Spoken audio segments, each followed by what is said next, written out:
प्रदेश के 75 जिलों के इस कवरेज में किसान तक का किसान कारवां अपने 30वां पड़ाव के तौर पे हरदोई जिले के सरवा गांव पहुंचा, जहां बढ़ चढ़कर किसानों ने तो भाग लिया ही, साथ ही साथ कृषि वैज्ञानिकों से लेकर कृषि अधिकारियों एवं पशुपालन से जुड़े हुए अधिकारियों ने किसानों को खेती से जुड़ी हुई नई नई तकनीकें, साथ ही साथ सरकारी योजनाओं के बारे में बताया।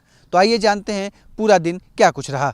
हरदोई के संडीला के सरवा गांव में हुए किसान कारवा के इस कार्यक्रम के पहले चरण में पहुंचे कृषि विभाग के विषय वस्तु विशेषज्ञ रूप कुमार, जिन्होंने किसानों को जानकारी देते हुए बताया कि कृषि यंत्रों पर अनुदान के टोकन प्रक्रिया शुरू हो गई है और ये प्रक्रिया 4 मास तक चलेगी।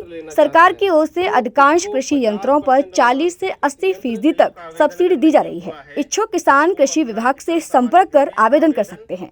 हमारे यहाँ अभी कृषि यंत्र की भी योजना चालू हो गई है, तो कृषि यंत्र का आज से शुरू भी हो गया है। आज से टोकन कट रहा है कृषि यंत्र का।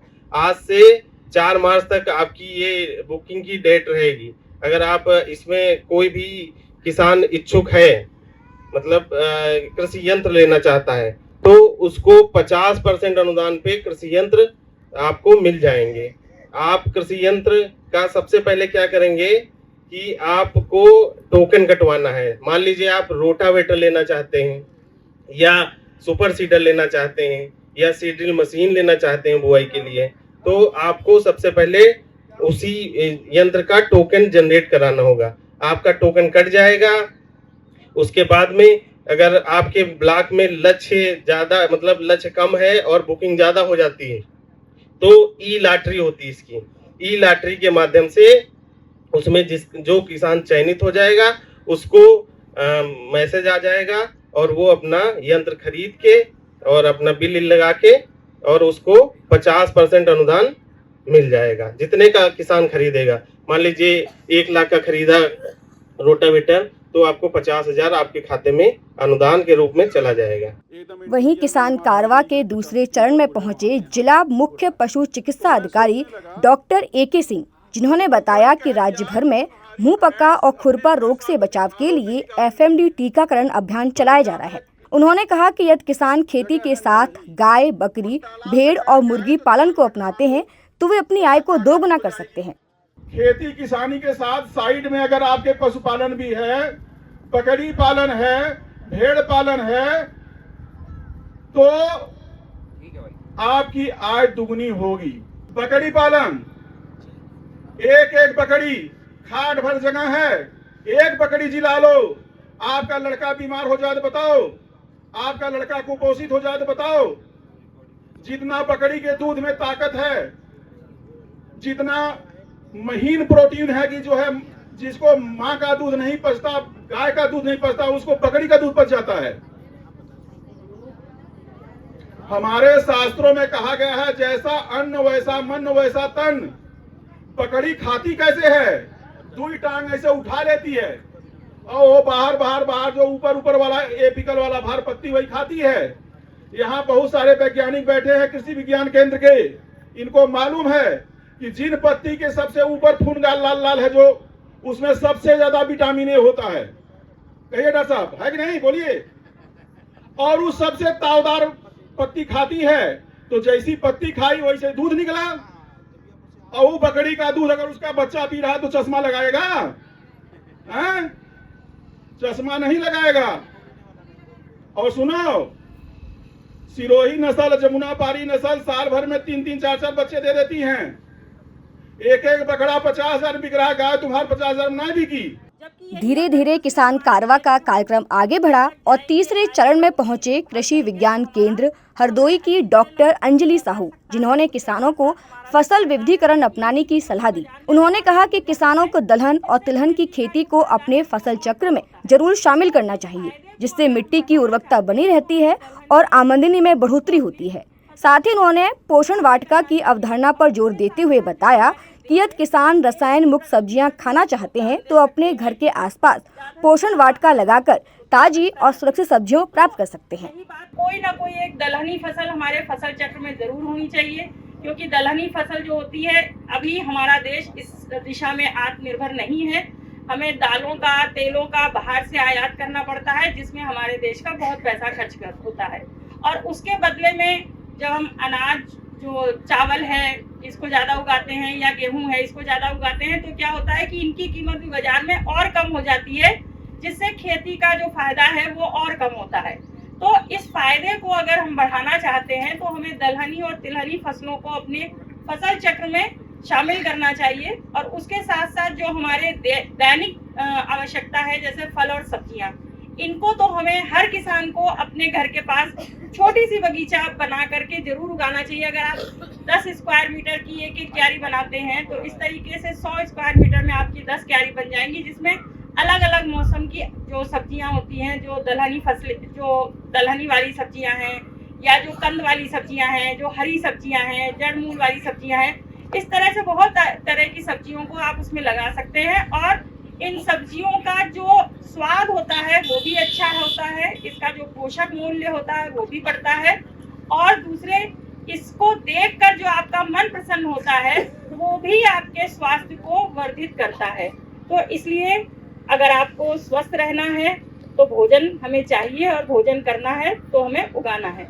चौथे चरण में चंबल फर्टिलाइजर के प्रतिनिधि आशुतोष वर्मा ने किसानों को उत्तम प्रमाण और उत्तम सुपरवाइजर जैविक उत्पादकों के बारे में जानकारी दी। उन्होंने बताया कि ये दोनों उत्पाद किसानों की आय बढ़ाने में सहायक हैं और इनके इस्तेमाल से मिट्टी की उर्वरा शक्ति बनी रहती है। ये पूरी तरह रसायन मुक्त हैं और खेत की सेहत को किसी तरह का नुकसान नहीं पहुँचाते। आपको मिलेगा फास्फोरस मिलेगा, पोटास मिलेगा, कैल्शियम मिलेगा, सल्फर मिलेगा, मैंगनीज मिलेगा, मैग्नीशियम मिलेगा, फिर मिलेगा। ये 7 पोषक तत्व आपको एक बोतल में मिलेंगे। 250 ml की बोतल रहती है, इसका आप 1 एकड़ में इस्तेमाल कर सकते हैं। इसके बहुत अच्छे रिजल्ट है। एक बार नाम बोल दीजिए। जब ये 30 से 35 दिन का जब अपना खेत हो जाए, आप किसी भी फसल में आप इसका इस्तेमाल कर सकते हैं। जब 30 से 35 दिन के बाद में आप इसका इस्तेमाल करिए। जब पौधा जैसे मान लीजिए भी आप गेहूं है या धान है, उस पर जब आप स्प्रे करें तो ये पत्तियों के ऊपर स्प्रे करेंगे तो ये अच्छे से और अच्छे से काम करेगा। कुछ लोग क्या करते हैं कि मतलब ऐसे ही पानी के साथ बहा देते हैं तो उतना अच्छा काम नहीं करेगा। इसको आप जब पत्तियों के ऊपर स्प्रे करेंगे तभी ये प्रोडक्ट बहुत अच्छा काम करेगा। तो ये अपना प्रोडक्ट अगर आप इसको लगाते हैं, उत्तम प्रणाम के नाम से आता है अपना, तो अगर आप इसको लगाएंगे तो आपकी पैदावार भी बढ़ेगी, प्लस आपका जो पोषक तत्व है उनकी भी प्राप्ति होगी, और दूसरा क्या है कि आपकी लागत में भी बचत होगी। और एक हमारा उत्तम सुपरवाइजर प्रोडक्ट है, ये बहुत अच्छा प्रोडक्ट है हमारा। ये हमारा उत्तम सुपरवाइजर प्रोडक्ट है, इसके बारे में हम आपको बता देते हैं। ये जो हमारा प्रोडक्ट है ये टेरी संस्थान से टाइप करके बनाया हुआ है। तो ये क्या है, एक टाइप का जो उत्तम सुपरवाइजर एक फंगस है, ये पौधे की जड़ों में रह के रहता है, वहीं से अपना भोजन प्राप्त करता है। तो ये क्या करता है, ये पौधे को जब आप इसका इस्तेमाल करेंगे, ये क्या है, आप इसका किसी भी फसल में इस्तेमाल कर सकते हैं। इसकी डोज जो है वो 4 किलो प्रति एकड़ के हिसाब से है। गन्ने में इसकी 8 किलो हो जाएगी, बाकी आप किसी फसल में इस्तेमाल करते हैं 4 किलो प्रति एकड़ के हिसाब से आप इसका इस्तेमाल कर सकते हैं। इसका क्या, पहले पानी पे इसका अगर आप इस्तेमाल करते हैं तो ये क्या है, अच्छा टिलर अच्छे बनाता है, प्लस आपके जड़ों का विकास अच्छा करता है, और आपके खेत को भी भुरभुरा करता है। जैसे कि आप लोग क्या कर रहे हैं उसको मैं अभी बाद में बताता हूँ, इस प्रोडक्ट के बारे में बताता हूँ, वो काम करेगा। प्लस जैसे आप इसमें देख रहे हैं कि ये जड़ों का विकास इसका बहुत अच्छा होता है। जो पोषक तत्व है अपने पौधा नहीं ले पाता है वो एक घसीट के पौधों को देता है, उससे हमारी पैदावार भी अच्छी होती है। किसान कारवा के 5वें चरण में कृषि विज्ञान केंद्र हरदोई के अध्यक्ष एवं वरिष्ठ वैज्ञानिक डॉक्टर पंकज कुमार नोटलाज ने किसानों को प्राकृतिक खेती के लाभों की जानकारी दी। उन्होंने कहा कि प्राकृतिक खेती अपनाने से किसानों की आय बढ़ती है और मानव स्वास्थ्य भी बेहतर रहता है। उन्होंने संतुलित आहार पर जोर देते हुए बताया कि प्रतिदिन लगभग 250 ग्राम सब्जियां और 150 ग्राम फल का सेवन करना चाहिए। अगर देसी गाय है तो 350 करोड़, कितने होते हैं, 350 करोड़ ये सूक्ष्म जीवाणु होते हैं जो हमारी खेती में खेती को फायदा देते हैं। आपको पता है अगर ये सूक्ष्म जीवाणु नहीं होंगे तो खेती नहीं हो सकती। मंगल ग्रह पर क्या है, मिट्टी भी है, पानी भी है, हवा भी है, ऑक्सीजन है, सब कुछ है, लेकिन खेती नहीं हो सकती है। क्यों? क्योंकि ये सूक्ष्म जीवाणु नहीं है। और जो प्राकृतिक खेती है वो सूक्ष्म जीवाणु के आधारित है, और जो केवल हमारी धरती माता में होता है और जो हमारे गाय के गोबर में होती है। हमारी मिट्टी में भी जीवाणु होते हैं। सबसे ज्यादा कहते हैं कि सूक्ष्म जीवाणु कहाँ पे होते हैं, जो पीपल का पेड़ है उसके नीचे की मिट्टी सबसे ज्यादा जीवाणु होते हैं। ऐसे ही आम का पेड़ या बरगद का पेड़, वहां के जितनी मिट्टी होती है उसमें सूक्ष्म जीवाणु बहुत होते हैं। उस प्रकार की खेती हम लोग करते हैं, प्राकृतिक। शुद्ध खेती करते हैं। किसान कारवा का कार्यक्रम आगे बढ़ा और छठे चरण में इफ्को के क्षेत्रीय प्रबंधक आकाश चौबे ने किसानों को नैनो खाद के फायदे बताए। उन्होंने कहा कि नैनो डीएपी और नैनो यूरिया के इस्तेमाल से फसलों को लगभग 80 से 90% तक पोषक तत्वों की उपलब्धता मिलती है, जबकि परंपरागत दानेदार खादों से ये लाभ अपेक्षाकृत कम होता है। उन्होंने किसानों से अपील की कि समय की मांग को समझते हुए नैनो खाद का इस्तेमाल करें और कम लागत में ज्यादा उत्पादन प्राप्त करें। किसान सीधे सबसे सस्ती खाद कही जाती है यूरिया। आज के समय में सबसे सस्ता खाद यूरिया है। कहता है एक बोरी मिल रही है 45 किलो की, लेके डाल, फिर लाता है, पीला पड़ रहता है, खेत में डाला वो हरापन हो जाएगा, बगल वाले को कहता है देखो हम 2 बोरी डाले रहो, हमारे खेत कालो पड़ गो, यही तो कहता है। लेकिन सच्चाई क्या है, वो कालापन को देख के अभी सर ने यूरिया क्या कहा, मोटा। बहुत अच्छी बात नोटिया साहब ने बताई कि यूरिया को मोटापा की तरह समझिए, और जब हम मोटे होंगे तो बीमार पड़ेंगे ही पड़ेंगे। तो वो जो कालापन दिखता है वो क्या करता है पता है, वो कालापन कीट पतंगों को बुलाता है और उसकी जो तनाएं हैं वो कमजोर हो जाती है अत्यधिक यूरिया डालने से। और आप जहां यूरिया ज्यादा डालें देखिएगा वहां पे खरपतवार नाशक भी ज्यादा उगेंगे, तब आप खरपतवार नाशक खरीदने जाओगे। फिर आप उसी जगह देखिए कीटनाशक, फफूंदीनाशक, ये सारी दवाएं खरीद के आदमी लाएगा। अभी सर ने बताया कि आदमी बस जाके बताता है कि खेत में हमारी फसल बढ़वार नहीं हो रही है, ऐसे ही है, कोई दवा दो, दुकानदार दवा दे देता है, लाया खेत में डाला तो आदमी को लग रहा है कि हाँ कुछ कंट्रोल है, सब कुछ भी, लेकिन कोई कंट्रोल नहीं होता। वो फिर कुछ दिन बाद, 20 दिन बाद, फिर जब दूसरा पानी तीसरा पानी लगाने तो फिर पीलापन होता है, फिर उस समय फिर वो यूरिया ला के डालता है। उसको यही किसान को देखिए समझ में यही आता है कि जब खेत कालो पड़ जाए तो हमारी फसल सबसे स्वस्थ है। लेकिन हमें जानकारी ये लेना है कि उस समय उसको क्या बीमारी थी, उस समय क्या चीज पड़नी थी, यूरिया पड़नी थी, पोटास पड़नी थी। आदमी बस 2 ही चीज डालता है, यूरिया, डीएपी, जो हमारा मेन पोषक तत्व तो नोटिया साहब ने बताया पोटास, किसान नहीं डालता। 7वें चरण में किसान कारवा का मंच संभाला जादूगर सलमान ने। उन्होंने रोचक अंदाज में किसानों को खेती से जुड़ी अहम जानकारी दी। उन्होंने मनोरंजन के साथ संदेश देते हुए किसानों को गोबर खाद के इस्तेमाल और पशुपालन अपनाने की सलाह दी, जिससे खेती की लागत कम हो और आय में बढ़ोतरी हो सके। आपके मानपुर में खास बात है, उधर से आते उधर चले जाते हैं ना, ये आपका बीच गांव में रास्ता है ना, इसको हम बंद कर देते हैं। एक एक करके रखिएगा। ये है आपके गांव की राजा राम की अम्मा, हाँ, ये है ओम प्रकाश की मम्मी, ये है गीता देवी, ये है रेखा देवी, ये है परवा देवी, ये है कलुआ अम्मा, हाँ ये आपके गांव की सब है। हाँ ये रेखा जी हैं, ठीक है, ये गोबरे की अम्मा है ना, ये परागी लाल की घरैतिन है, ये सिया राम की है, ये विनोद जी की पत्नी है, हाँ ये तुम्हारे गांव के लाल जी की घरैतिन है। देखो है कि नहीं है, क्या कर रहे हैं, सब बैठे हैं ना, इस पे हाथ रख लो ऐसे। सभी लोग मेरे साथ बोलिएगा, एक बोलो सभी लोग, बोलो बोलो मेरे साथ बोलना, सभी लोग स्वयं सहायता समूह बनाए, आपस में एक ताकत बन जाए।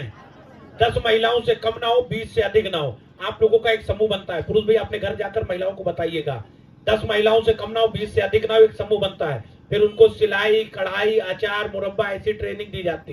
ट्रेनिंग के बाद उनको काम मिलता है और काम के बदले दाम मिलता है। तो सभी से निवेदन है समूह से जुड़े, बोलो भारत माता की जय। देखो है कि नहीं है, एक एक करके निकाल लो। पहले कल्लू की अम्मा को निकालना, निकाल लो, एक एक करके निकालो। हाँ कल्लू कम्बक निकालो पहले, ये सब जुड़ गए, बजाओ उताली, ये देखो सब जुड़ गए। जैसे ये सब महिलाएं आपस में जुड़ी है, ऐसे आप लोग भी जुड़ जाइए, समूह से जुड़िए, अपनी तरक्की, अपना विकास करिए।